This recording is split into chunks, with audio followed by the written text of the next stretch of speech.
Okay, wait. All right.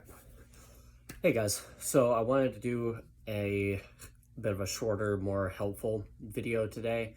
Um, and the topic is going to be on some like beginner, like true beginner to a little bit later beginner fitness tips.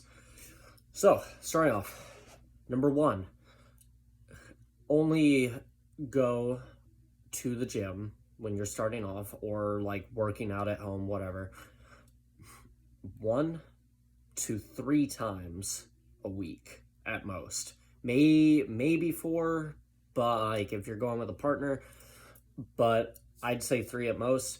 Ideally, with a at least one day like in between each. This is because a lot of people burn out. You try to go like 4, 5, 6, whatever times per week. That's just more commitment than like right now you're necessarily ready for. And it just gets super easy to slide off. And you can see all the psychological problems you can get into there. Like you miss one day, well, might as like now I have to do 2 things in one day. Don't want to do that, and it just spirals out of control. So there's that. You can always add more days later. Number two, training too hard.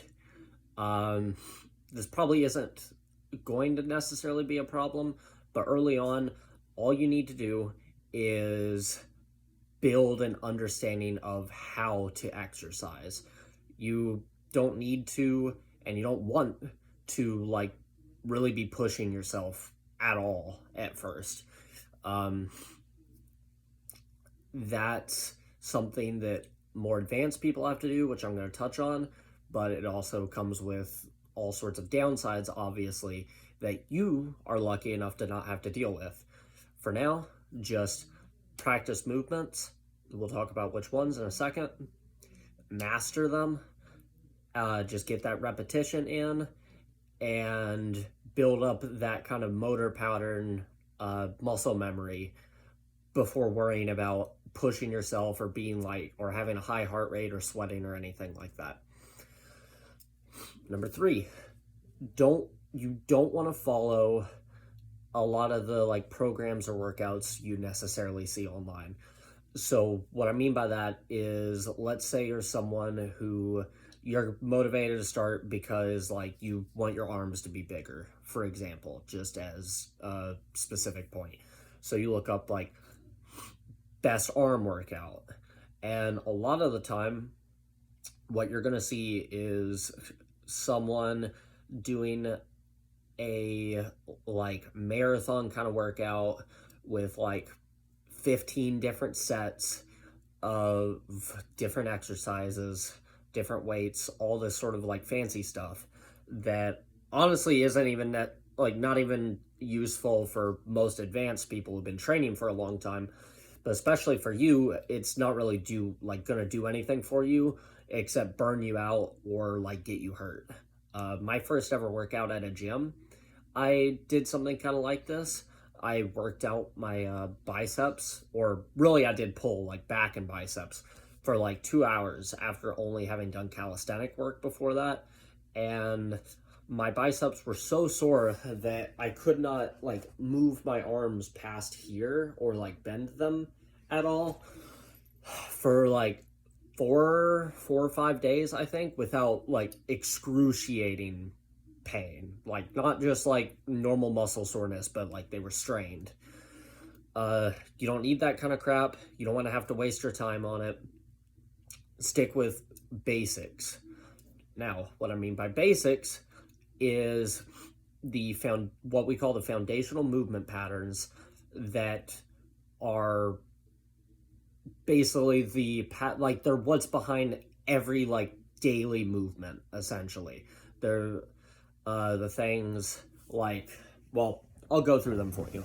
So you have a kind of horizontal push of some sort, works triceps, shoulders, and your chest mostly. Some sort of overhead pushing movement, mostly shoulders, triceps, some traps, and then a vertical pulling movement, like some sort of pull-up if you can do that, or if there's an assisted pull-up machine at your gym. This works the lats and like muscles in the upper back as well as the back of the shoulder. And then some sort of horizontal pulling movement. We call them rows of some sort. Basically the same muscles as the vertical pull if you do them correctly, but more emphasized to the upper parts and the shoulders. And then the two biggest leg related patterns is a like knee extension movement, a squat of some sort. Notice I'm mostly staying upright while doing that. So while that trains all sorts of muscles, including the lower back, the glutes, upper back to keep the weight, like keep your posture stable, it's most of the power is coming from your quads, which are the muscle on the front of the thigh that straighten your leg. And then a hip hinge movement where a lot of the time the quads are still going to be involved, but you're bending over more. So like this, kind of like a deadlift or a hip thrust or some movement along those lines, where the force is mostly coming from your like glutes and hamstrings, which straighten your hip against resistance primarily. Now, you want these to, as much as possible, be done with some sort of free weight, which is to say you are moving the weight, the whole resistance through space, rather than it being fixed on some kind of track. So if that doesn't make sense, think of a like a push-up or a bench press where you're laying down and the weight is physically in your hands on a barbell and you're pushing it, versus a cable machine, which you'll see at gyms everywhere, where you sit in the seat, grab a couple handles on cables and push it, and they're attached to a weight stack. And you want kind of the most basic types of those free weight movements as well. The reason for this is not that there's anything wrong with machines. They grow muscle just fine, but these free weight movements build your body awareness and your ability to activate your like stabilizers, the other smaller muscles that are involved in keeping your balance and keeping you safe during heavy lifts, because you have to stabilize and control that weight. And because of that, not only are you building yourself up to be safer in the future, because you'll have less of those weak points, but also you're giving yourself a better understanding of how to properly do that basic movement, which is going to carry over in the future if you want to do other types of movements, including on machines. So for example, if I started off training legs on a seated leg press machine, then later on, if I want to do squats or hack squats or lunges, whatever, then it's going to be much more of a learning curve, because now I have to kind of learn a completely different movement that feels all sorts of awkward for various reasons. Versus if I got really good at squatting, figured out like how to do it for me, figured out any sorts of equipment I need to do, got my muscles more flexible so I can do it properly, got some shoes so I can really get down there without my back rounding under, then I'll be able to do basically any leg movement within a couple sets and get it down really solid. And that's nothing but beneficial, because down the road you're going to want to switch between exercises sometimes, to keep things interesting and to kind of give yourself just some variety. So now number 4, I think, ties into that last one, which is finding a good program. Now, this one can be a little tougher because it kind of requires research on your part, but you want to find some sort of beginner program that's actually good for beginners. Now, how do you tell it's good? Well, first off, you want a kind of reputable source. I recommend a few different people. You can find them on YouTube and stuff. Jeff Nippard, Mike Israetel for Renaissance periodization. Have fun spelling that.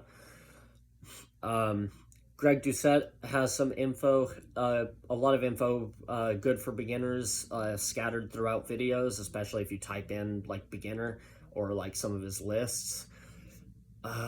And those are kind of like my big three that off the top of my head. But also there's all sorts of beginner fitness subreddits and stuff like that. So how to tell a program is fit for you. First off, out of those ones, probably going to be listed as a beginner program. Second off, it should be really kind of basic sounding. And by that I mean there should only be a few types of movements. Like again, the stereotypical like bench, squat, deadlift, pull-ups or pull-downs, whatever. There should not be, and like mostly stick to those. You should be doing basically the same thing almost every time you go into the gym, or like every other time.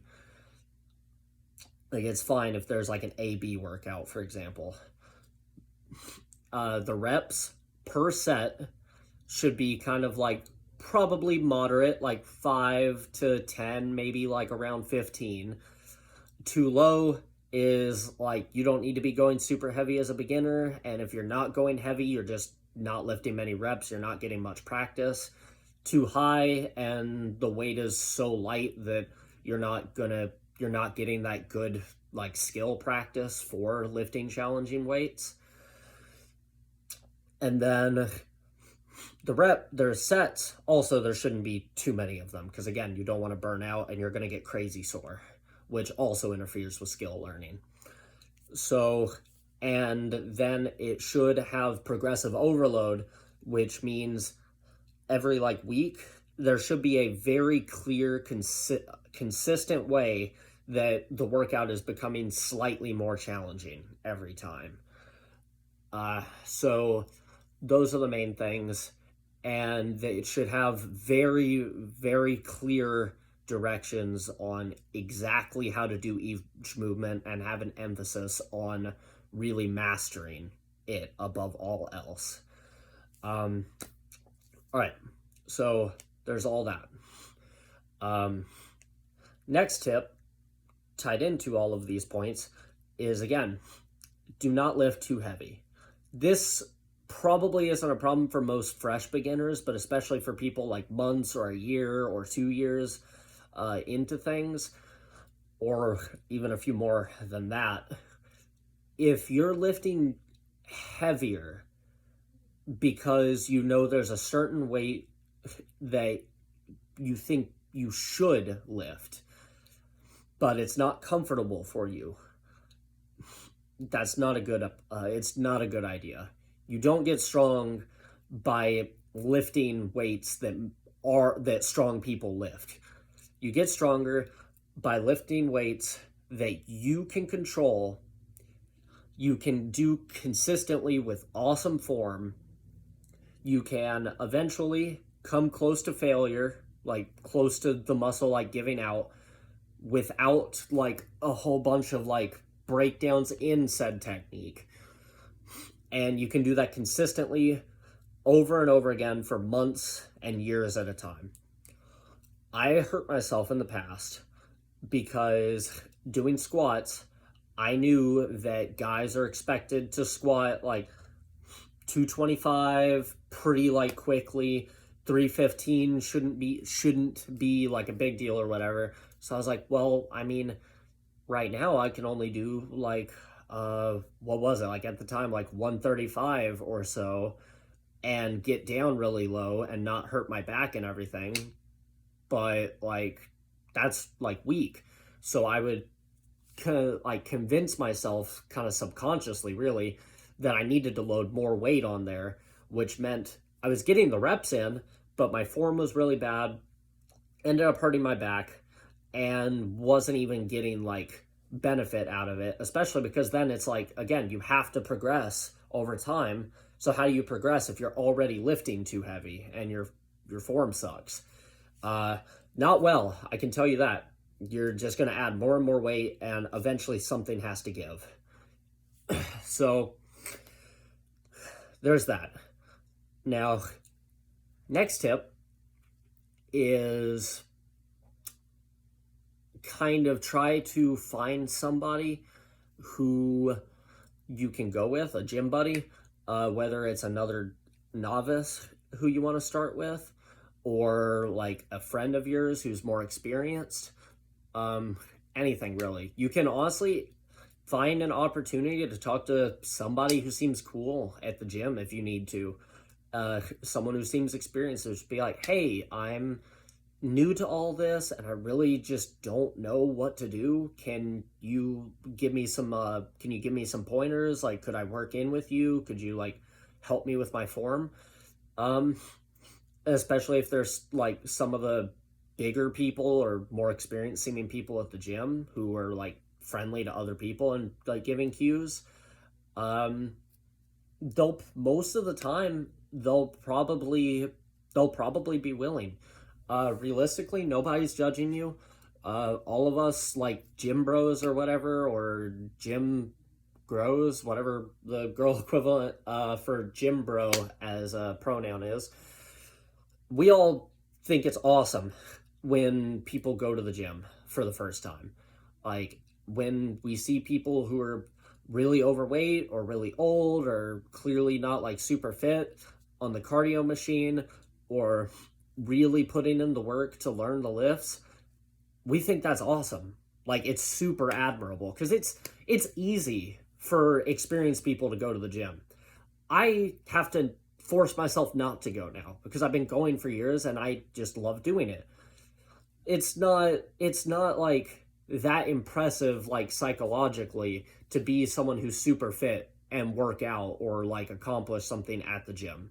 It's cool, of course, but it's not nearly as much of like a feat as it is to go from 0 to like 20, if that makes sense.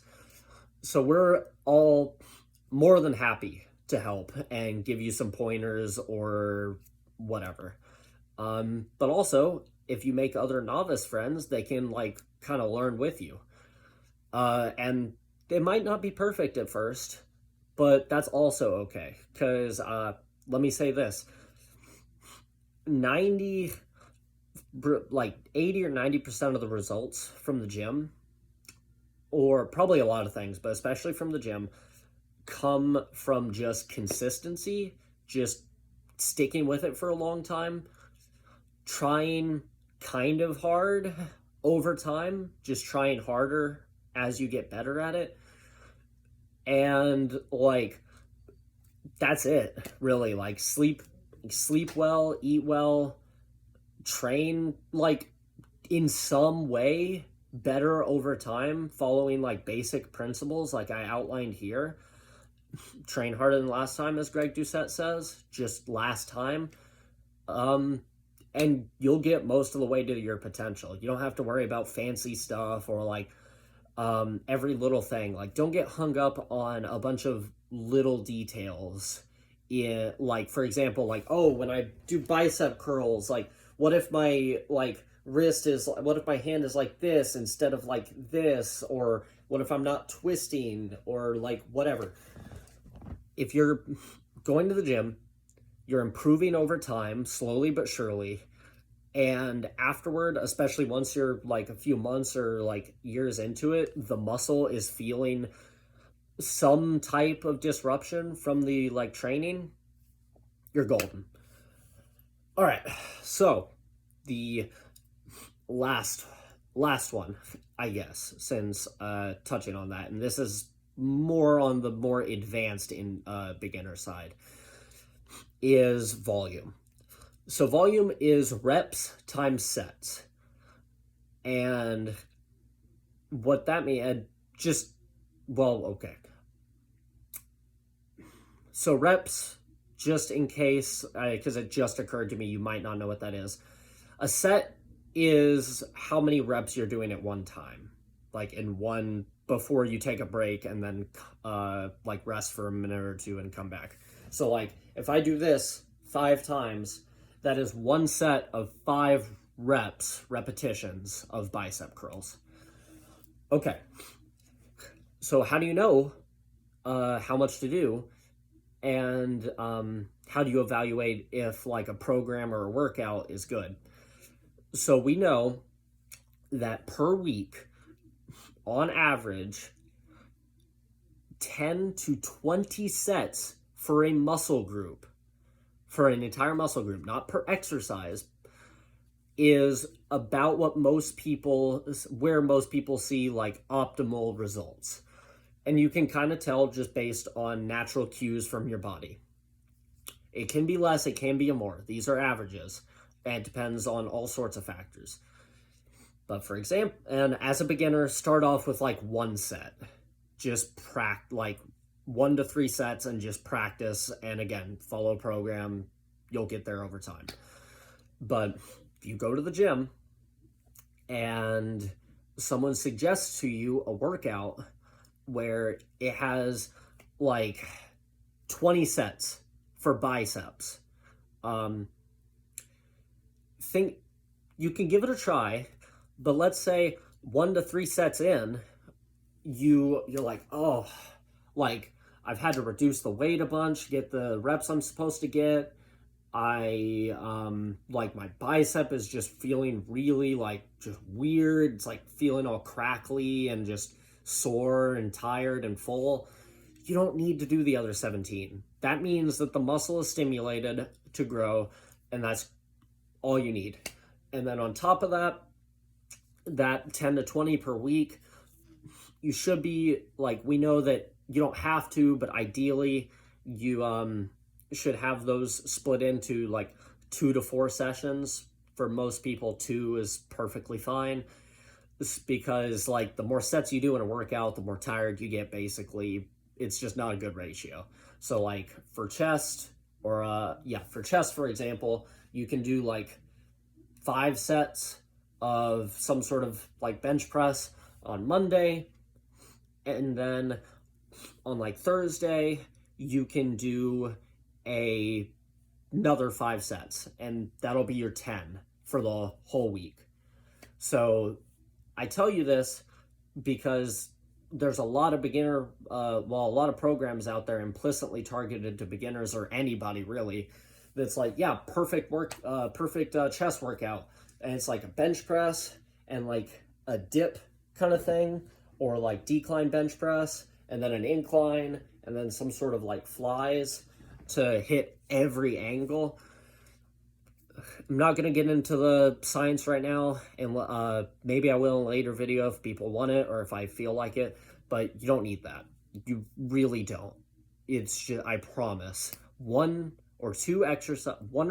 to 3 really exercises for a muscle group in total with a combined 10 to 20 sets throughout a week is probably going to be plenty if you train with good form and like for general muscle building.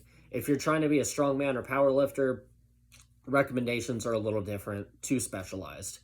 But for most people, that's plenty. And then as far as cardio goes, last tip, whatever number it is, I stopped numbering them, sorry. The last tip is just cardiovascular. You want to aim to eventually get 180 minutes of moderate activity per week. Your weight training can factor into that. As you get more advanced as a beginner, you can take like short rest between sets or go back and forth between exercises that don't interfere with each other, like squats and bench press, for example, to keep your heart rate up and save time. But on top of that, just start with like 5 minutes on your cardio. You literally, this, for the exercise as a whole, whenever you don't feel like doing something and you won't feel like doing cardio at first, start with 5 minutes and make them like just the easy 5 minutes. You just go in, feel, just kind of get moving a little bit, and it's over in the blink of an eye. And you can slowly add from there. But if you just tell yourself, all right, I can do 5 minutes, then you can just go in, get it done, and usually that'll get you in the swing of things. But you don't want to overdo it and burn out. Cardio is really easy to try to like do like an hour on the treadmill or whatever, and you just get bored because you're not good at it yet. And then in addition to, or instead of that, like I always go on and on about, get yourself a step tracker. There's probably apps for it. Try to slowly work your way up, add 1,000 week to week until basically every day you're getting 10,000 plus steps or around there. Somewhere between like 8 and 12,000 for most people. Perfectly good. For the most part, unless you're doing something insane like 30,000, if you're trying to lose weight, the more steps you can get, the better. All right, so that's my first list of beginner tips for y'all. I'm going to be doing more of these for nutrition and other workout advice things coming up soon, but I really wanted to get this out of the way. All right, hope that was helpful. See y'all later.